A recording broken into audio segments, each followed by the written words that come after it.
Hey, friend, welcome back to She Said podcast. I'm Laura Cox Kaplan, and I'm really glad you're here today.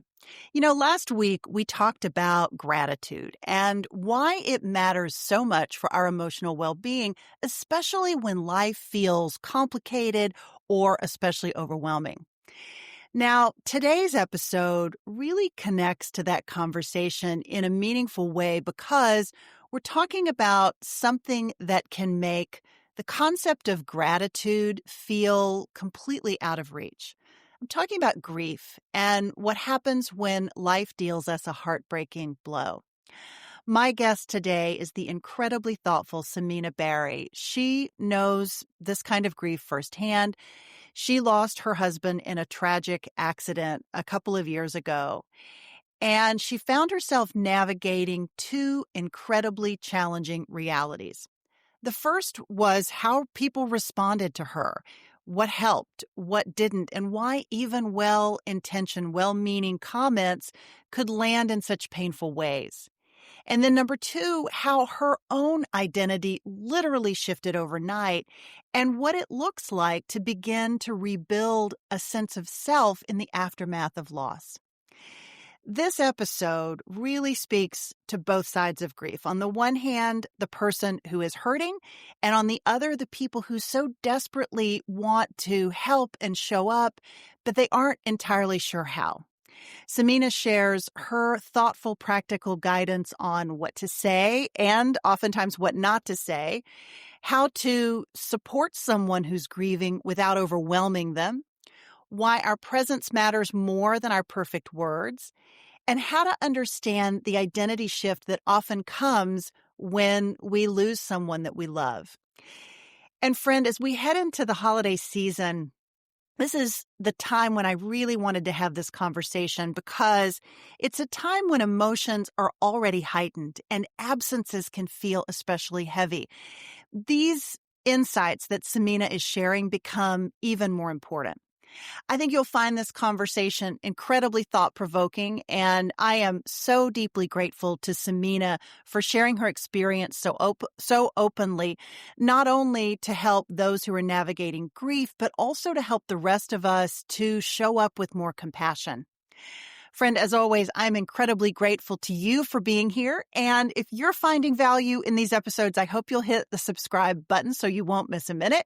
And I'd also be incredibly grateful for a nice review. Just a few words about why you tune in or what you get from these episodes would be so valuable, and it helps others to find us. Plus, I really love reading your comments. For now, though, here is my conversation with Samina Bari, episode 347. Samina, welcome to She Said. Thank you so much for having me, Laura. Well, I'm really glad to have you. And I'm so grateful that you're willing to share your story with a broader audience to help people. And I think as we are approaching this holiday season, this conversation is especially important. So thank you for being here and for sharing. Oh, it's my pleasure, and it's such an important topic. And so I really thank you for your interest and wanting to shed light, because you're right, it is a very difficult time for a lot of people. Yeah. I ran across your book at a time when I had a friend who was dealing with a loss of her spouse. And I have to admit, I was struggling a lot with how to show up and what to say, what not to say. And just, I have found myself at so many times kind of frozen with fear of saying the wrong thing or doing the wrong thing. So you talk a lot in this book about, and we're going to get into all of that, sort of what to say and how to say it and how to approach this.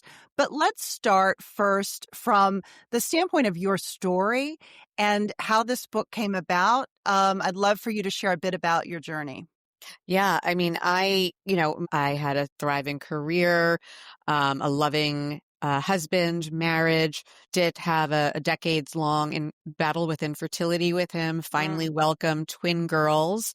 And for all intents and purposes, life was going really well.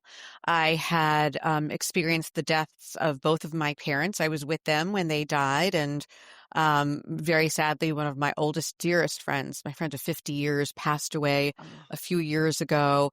And so, I was no stranger to death. I did all of the right things. I had the estate plan in place. You did everything you're supposed to do. And just one night out of the blue, my husband was involved in a terrible accident Mm. and he died essentially right away, very suddenly. And it just completely broke me open. It shattered my world. The earth didn't feel like it was rotating anymore. And my children and I were thrown into just hell. Mm. And we lost our place in the world. We lost every single sense of security one could have. And through that experience, I learned so much. I experienced so much. But I have to tell you, nothing prepares you for this particular kind of loss, the loss of a spouse. Right. And it is very, very different than the loss of an elderly parent Mm. or the loss of a sibling or a grandparent or a friend, because it strips away your sense of self and your identity. It destroys your memories. It takes away your present, and your dreams and hopes for the future disappear in a moment. And so much of what was said and done was so helpful to me. But there were some things that people said and did with the very best of intentions that actually really did sting. And in speaking with others in grief groups who had lost their spouses, we would lament about the same insensitivities Mm. that people showed us in the absolutely most terrible, fragile time in our lives. And I just felt this compelling need to get it out on the page. My background is in communications, Right. and I just felt I wanted to get it out. I wanted there to be some record of what people were saying and how angry it made us and how hurt it it made us on top of the devastation we were already experiencing. Um, and I let it sit, of course, because you should never do anything when you're completely angry, but it was really great to get it out. And I did that when it was still very raw. So how soon after? First of all, I'm so sorry for your loss. I'm so sorry for you and for your girls. And as I said, as we started this conversation, I'm really, really grateful that you're willing to talk about this because you're sharing I mean, it's a universal thing. We're all going to go through loss just to one Yes, degree or another, right? And yet we absolutely. are so ill prepared, I feel like, as a society to deal with it. And then there's so much fear. I feel it myself. And I was Yeah. so nervous going into this conversation, worried about saying the wrong thing as you and I are having this conversation. So how soon after Yeah. how soon after the death of your husband did you start working on this book? I started about a year Mhm. after he died, and maybe a year and a half. I'm sorry, maybe a year and a half. Mhm. And again, it wasn't that I had the book in my mind at that point, but I wanted to get all of the bad feelings out. Like in therapy, you journal, you get all of your bad feelings. I tell my children that just write it out, just get Mhm. it out of your heart and your soul so it's not eating at you, and just put it away. And that's what I did. And I had to wait, obviously, because it was full of vitriol. It really was Mm. coming from a place of profound hurt. And it was hurt on my behalf, and it was hurt on behalf of all of the other people who had lost a spouse who were experiencing the same thing from their friends, families, and communities. And several months after that, probably 4 months after that, my fog started to lift a little bit more, and I really thought about what I was trying to do. Mhm. And I realized no one really meant it. People didn't come to pay respects with meanness in Right. their hearts. They came with the best of intentions. And then it dawned on me exactly what you said, Laura. It's that we as a society are so deeply uncomfortable with death and loss that we avoid it. Mm. And yet when we are forced to confront it through someone we know or love or want to support, it's our discomfort that gets in the way. It's our discomfort that drives us to do and say things because we don't know what else to do. Hmm. We are so uncomfortable, we either resort to platitudes because it Hmm. just seems like the easy thing to say. Right. We send flowers because it's kind of customary, or we stay silent because we don't know what to say. Right. And my aha was as your point was, it is a universal experience. And, you're married and one day you will go through that too, or your husband will go through that, whoever goes first. But Right. we avoid this. We back away from it. We push it away. We don't want to talk about it.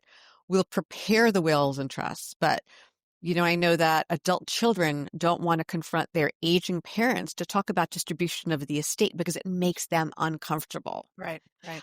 We don't have these conversations. So what I teased out of my book was your discomfort is not our problem in the moments that we need you.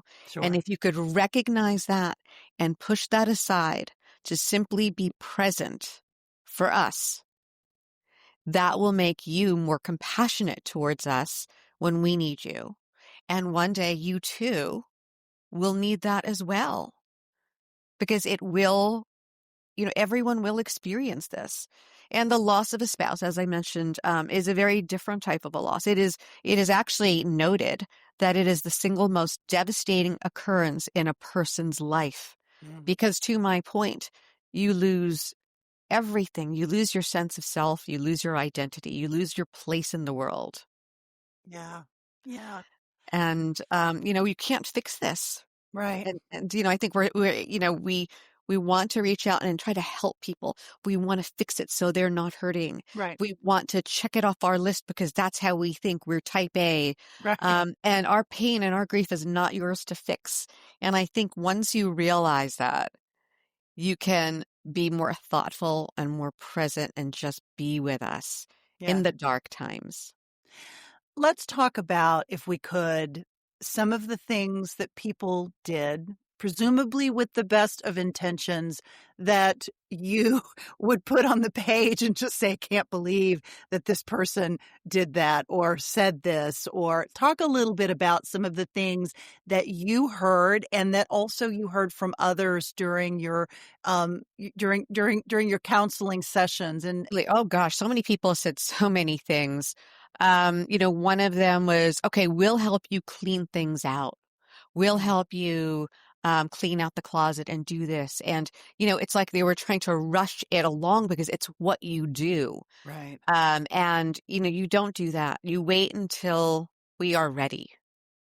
And I will tell you, my husband's closet still sits the same way 2.5 years later. Hmm. I am not ready to do that. So, one of the big don'ts is don't force closure. Don't rush us because it's us, we're going through it. And Right. yes, again, those things are said because you're uncomfortable. You're trying to do something that will help to make you feel better. It doesn't help us. So many people resorted to religious platitudes. Doug and I were not religious. And so it was even more infuriating. So when I heard, well, I like to believe God has a plan, I just wanted to scream, what kind of a God would take a father away from two young girls? What Mm. plan is that? Someone asked me whether wasn't it time I stopped wearing my wedding ring? Oh, Right. I'm wearing my wedding ring and right. my engagement ring, and it is up to me when I take it off. Right. And it's all those things that, again, people don't know what else to say, and they're so nervous Right. that they think they're being helpful with practical advice or tips. But Uh-huh. grief is not practical. There's nothing rational about it. Other people would also ask, well, what stage of grief are you in yet? And I have to say, for the record, I am going to correct it here. Grief does not have stages. Elizabeth Kubler-Ross wrote The Five Stages of Grief when she was studying terminally ill patients. She was studying their grief and their acknowledgement of their Mm, imminent deaths. very And different. it Very has different. gotten Yeah. hijacked. It's societally hijacked Mm, to apply to everybody. So there are no stages of grief. Grief is messy, it is chaotic, it is unpredictable. It lasts as long as it lasts. And, people would say things like, you're going to thrive. Once you get through this, you're going to thrive. Perhaps one of the most insensitive things ever to be said, yeah. because I didn't want to thrive, and I still can't imagine myself thriving. I will function. I will move forward. But, that part of me right now and for the foreseeable future is gone. Thriving isn't a goal anymore. Mm, Surviving is the goal. right. And I think also something that I really should be very clear about is people would say to me, children are resilient. And I will tell you, children are not resilient. Children who go through grief and trauma are not resilient. And so that is an untruth. And so many people would say that to me. And it was all people who had never experienced this. So again, it's all people who've not sat on this side Hmm. spewing platitudes that are untrue. Yeah. The perspective is so incredibly helpful. Let's shift this though, and let's talk about what what did help. What would you want people who are trying to comfort, who are trying to show up, they're scared, they're awkward, they don't know what to say and what to do. What's your advice for people in that moment?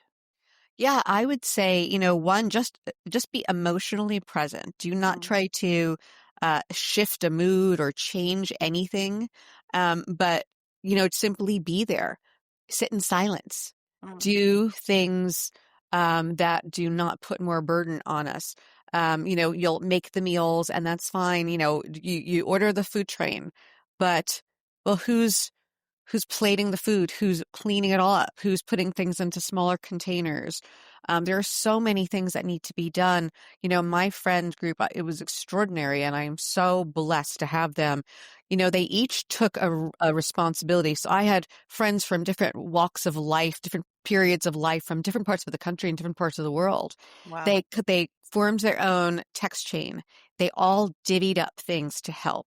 And what they did was they played to their strengths. The ones who were better in the kitchen took care of the food and all of that, and made sure all of that was taken care of. The ones who were better writers, for example, split up drafting an obituary for me so that I could review it, Mm, or making all of the phone calls for me to make all of the arrangements. They each played to their strengths and tried to pitch in and help without burdening me, but mhm, with their goal was to lighten my load. yeah, And that's what you've got to think about. How can we lighten the load?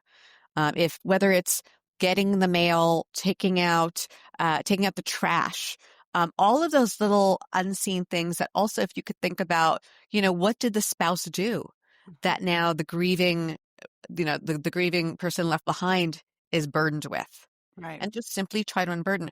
And, uh, like one of my friends came over one morning and she just walked into my house in complete silence. She made me bacon and eggs and she didn't talk to me. And she let me eat a few bites because I hadn't eaten in days. Mm, And that was it. It was such an act of grace and compassion. She didn't try to engage me in any discussion. And as she cleaned up and she said, go back up to bed. And that's what I did. And it's those little things that really take no time. They just take the acknowledgement. yeah, that's really beautiful. As we opened this conversation, we talked about the fact that we are moving into the holiday season. And for someone who has experienced a loss, the holidays can be, you know, particularly difficult, I think. Maybe advice and perspective on how people can show up, be particularly sensitive, be really mindful of the fact that someone who's experienced such profound loss will be experiencing the holidays very differently. Maybe perspective and thoughts Yeah, and advice on that. absolutely. And I know it's difficult. And, I think, what I've heard from so many grieving spouses is that many people don't include them in the holiday Mm, festivities because they feel, well, two things. They feel that, they will feel bad, but then they're afraid they'll bring down the mood. And so, when you enter this stage of life, it's very isolating because we're mhm, isolated already because no one can imagine what we're going through. And then for many people, they're further isolated because now they are separated. The social couple friends who they used to socialize with no longer include them, and many of the same things apply to the holidays. For everyone, I would just encourage you to include us in the holidays. Give us grace when we decline. You don't have to worry about us dampening a mood. We certainly know what it's like, and know that we put on our best face. Even if we don't feel it, we will always try to put on a good face.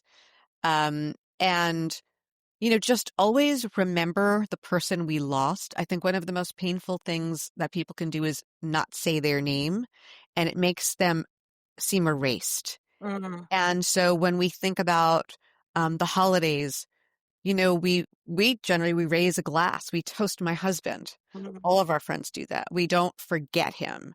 But we're also very sensitive to saying things like Merry Christmas, Happy Holidays, or whatever it is. A simple text or anything um, can be very profound if it just says, I'm thinking of you and wishing you love or sending you a hug or, just anything like that. Yeah. And I think above all, don't forget the children, Mm, and give the children grace because they're very triggering when children see intact families celebrating. They will have a reaction, maybe then, maybe days after, because children are not little adults in the fact that they don't have the maturity or coping mechanisms to process what they're feeling. But don't forget about them. Ask them questions. What was your favorite holiday tradition with daddy? mhm. What do you think daddy would like? All of those things I think are so, so important. Yeah. It's just a little sensitivity. Yeah. Any other advice, specifically related to children? You mentioned your husband Oh, goodness. died Yeah. when your girls were probably, what, 7 7. or Yeah. 7? They had just turned 7 years Oh, old. I can't imagine. So maybe talk a little bit about how to, from the standpoint of you, the parent, helping your children, but also advice for other people interacting with your children or someone's children who have suffered this profound loss. Yeah, absolutely. And I'm so glad you asked that because, at this point, I will say I have fewer tomorrows in my future than I have yesterdays in my past. So Mhm. my children, they are my focus. And for any parent who's gone through this, they will focus on their children. Children who experience the loss of a parent at an early age are more prone to anxiety, depression, suicide, and addiction and Mhm. behavioral issues. So it's really important not to forget them. Many adults, when they come bearing, condolences, focus only on the adults and not on the children. Even my kids said, everyone is here for you, but no one is here for us. Oh, wow. And as a parent, that breaks your heart. Sure. So, make the extra effort with children. Talk to them. Don't ignore them. They have big feelings. They don't know how to process them. Many times they are also very conscious of the grieving spouse, the grieving parent's feelings. So they don't want to add to that. So that's their instinct. So they bottle it in. But if you just make extra efforts and take extra time with kids, that will mean a lot. So, for example, my friends' husbands spend specific one-on-one time with my girls. Mhm. They do things that are special to them, not with their children. They don't bring their children along, Because again, that's a reminder that these other children have a father. But these dads, these wonderful dads, take my kids and do, kind of daddy daughter things Mhm. to their needs. So, I encourage that. Have those conversations. Ask about daddy. Ask about how they're feeling. Ask if they need a hug. All of those things will mean the world because children don't feel seen or heard around the holidays. And it is so difficult for them. Yeah. Oh, I can't. I really, it's heartbreaking. And how fortunate that you have these friends that are so sensitive to that. Was that something that these friends knew to do, or was this something that you helped advise them on? How did it happen that their husbands came over to spend time with your girls? Did they ask before doing that, or did they just show up? Because I think, again, back to this point of, not wanting to overstep, to be present and to provide sort of help and comfort where you need it, but knowing kind of how to navigate that. What was your experience? Yeah, I think I have spent a whole lifetime cultivating um, a tremendous, amazing group of beautiful friends who I've always called my chosen family. Neither my husband or I came from big families. So we were very selective in who we brought into our lives and who we, gave our hearts to and who chose to love us. And my husband's death was such a shock to all of us. No one was prepared for this. No one. Um, but it really speaks to the strength of friendship and the community you build in life in the good times because, it's very easy to be around for good times. It's very Yeah, difficult to be around for the bad times. for sure. And so this truly was a combination of both. My husband was a very strong personality and was a very bonding figure among our entire friend group. And because we are all so similar, this is what we would do for any one of us if it had happened for any one of us. And we're all very like-minded and values aligned. And so it was a combination. It was, we will step in and we will fill his role and we will help shepherd your children, and give them what they're needing, what they need, because that's what we did in life for them. And, yes, it does. I do have to sometimes ask, of course. But, as someone who's kind of raised and conditioned not to ask for help, this is a very humbling experience. You have to ask for help. Yeah. And as a parent, you know this. You will do anything to help your children. Anything. Mm. Oh, wow. Um, let's pivot the conversation just a bit and talk about, because this is a, career and personal development podcast, largely for women. Absolutely. Let's talk about the transition of going back to work and sort of getting back into some of the things that you were doing before and what that experience has looked like for you, and also advice for your work colleagues who may or may not. I mean, in some cases, they may know you as well as your friends do, but in many cases, they perhaps don't. Maybe advice for people at work in welcoming someone who's gradually coming back to work after experiencing tremendous loss. Maybe give us some perspective on that. Yeah, absolutely. So I should start by framing it that I was consulting when my husband died. Mhm. I had finished the last of my decades worth of M&A and biotech. So I was already consulting and I was questioning, what do I want to do next when this happened? So I had a handful of select clients. I finished out my work with one of the clients after my husband died because for me, it was a really good distraction. It made me feel like I was doing something other than wallowing, and everyone was incredibly kind, incredibly gracious. But I did take a stop after that assignment was over. I paused. And also what you should know is my husband and I met through work Oh, decades wow. ago. And so in the biotech, he was well known in the industry, as was I. Mhm. What most people did not know was that we were married Mm. because I never took his name. Uh-huh. So some people were finding out for the first time. Wow. And so I did take a pause because physically, emotionally, mentally could not think of what to do. And when I reemerged, I knew I knew more about myself. I knew that, as we're all getting older and we've all hit certain peaks in our careers, I think we all have that break and we say, okay, now what? Mhm. So this pivot was a now what moment for me. And I had been writing a memoir that I'd been working on for many years when my husband died. And so I chose to finish that. And in that moment, I realized, I don't think I can go back to a full-time operational role because my children are young and they will continue to need extra help. And so I made that decision.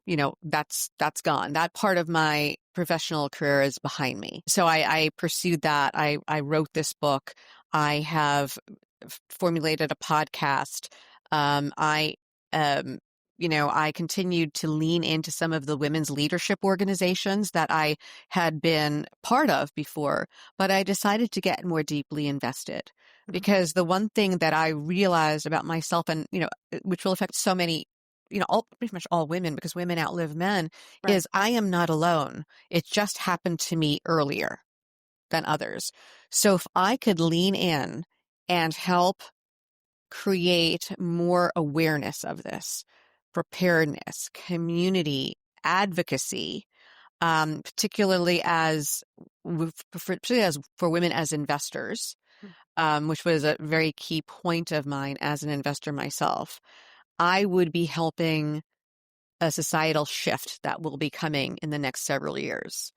Um, One of the organizations that I work with, I'm a limited partner in a venture fund that focuses only on female-founded businesses because for too long, we've been ignored by Right. the traditional male establishment.